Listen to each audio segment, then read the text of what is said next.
Hello everyone, I'm Rohit and I, on behalf of Zero Window Society, would like to welcome all the teachers to one of the most successful and innovative idea sharing platform of India, ZIIEI, that is Zero Investment Innovation for Education Initiative.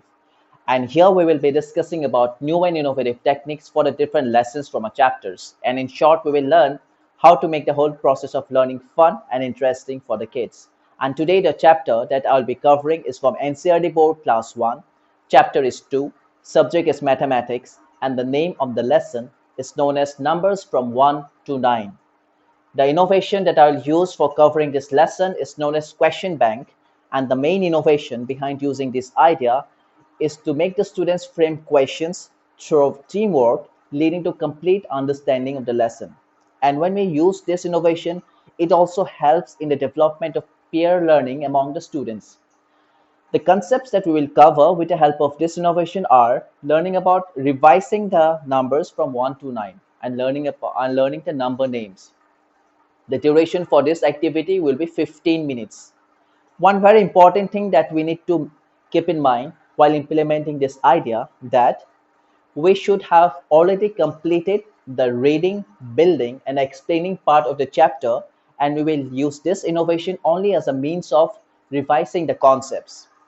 And we give the following instructions to the students. We ask the students to go thoroughly to the chapter once and then frame questions out of it. Since the students will be creating the questions on their own, so it need not be based totally on concept based, it can be directly from a chapter also. And they will write the answers against it. It can be either short answers, long answers, or explanatory answers, depending upon the student as they want. And also we guide the students while reading the chapter. We give sufficient time to the students, and we will use this concept for revising the number names, the missing number, the missing number before and after, and also about counting of objects. Right? We give certain examples to the students so that the students can get an idea. And some of the sample questions could be: how many cats are there in the picture in the book? How many pencils I have drawn in the board?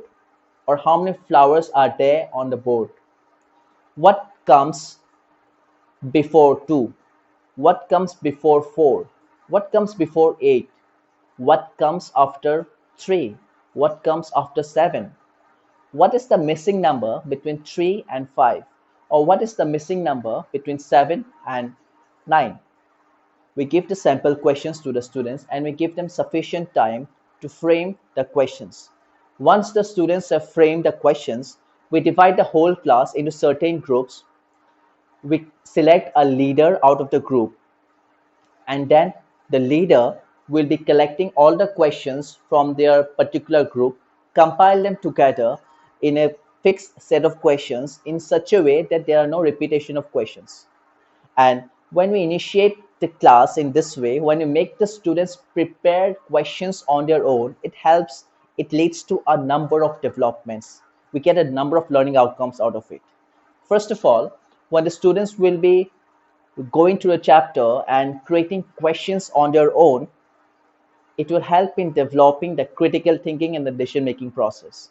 Secondly, when we will be selecting a leader and the other students will be listening to the leader, it will help in the development of value of acceptance among the students. It will also build a sense of teamwork among the students. Along with this, the students will be revising. We will create a self-learning environment among the students, and they will learn how to count numbers from 1 to 9. They will learn how to recite numbers from 1 to 9, count different objects from 1 to 9, and classify different objects. And when you start implementing this idea in your own classrooms, in your own innovative way, then I'm definitely sure that you'll be getting a number of benefits apart from the ones which I've mentioned. And for this innovation, this idea, that's all. I hope you like this video. And if you want more of such videos from us, please do like, share and subscribe to our YouTube channel, ZIIEI. And also don't forget to download our ZIIEI Innovative Pathshaala app from the Google Play Store. That's all for now. Thank you so much.